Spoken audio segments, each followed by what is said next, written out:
terroriste. C'est une maladie qui aurait dû disparaître. Le paludisme fait pourtant encore de nombreux morts en Afrique principalement. La journée mondiale contre cette maladie a lieu mercredi. Au Sénégal, certains villages durement touchés il y a 10-20 ans sont entrés en guerre contre le paludisme et ont remporté leur combat. C'est le cas de Thiénaba. Reportage de Marc de Chalvron et Antoine Husser. Thiénaba, c'est l'histoire d'une petite ville et de toute une communauté qui ont décidé de ne pas se laisser faire. La preuve que le paludisme n'est pas une fatalité. La lutte contre cette maladie est symbolisée ici par un homme qui a perdu sa fille. Une douleur familiale profonde. Notre mec était au courant. Il nous a informés que notre sœur est morte. Oui. Et on était comme des humains. Sa mort nous a fait un choc terrible.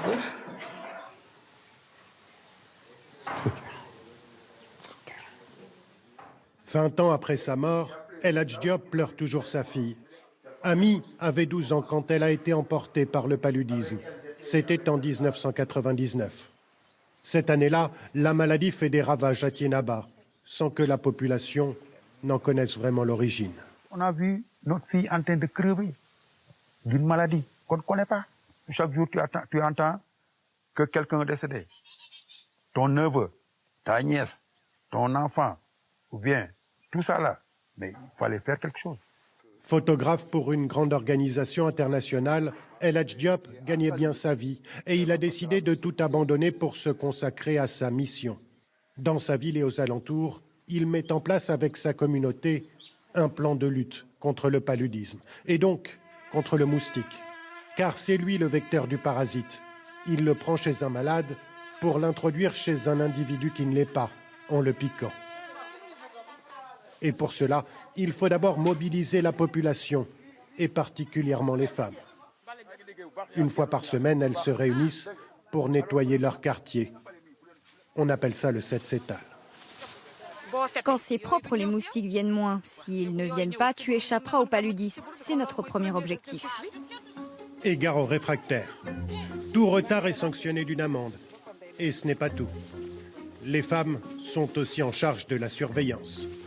Aminata Diène passe régulièrement chez ses voisins, à l'improviste. Comment ça va, Mariam? Je viens contrôler si tu as bien mis les moustiquaires, tu sais, pour éviter les moustiques et autres. Je peux voir? Les moustiquaires sont distribués gratuitement par l'État sénégalais. Reste à vérifier qu'elles sont bien installées. On est content, tu n'as pas oublié les enfants. Ils sont protégés par la moustiquaire.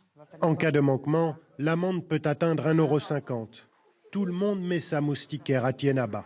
Et les résultats sont là. On peut les constater à l'unique poste de santé de la ville, autrefois débordé par les cas de paludisme.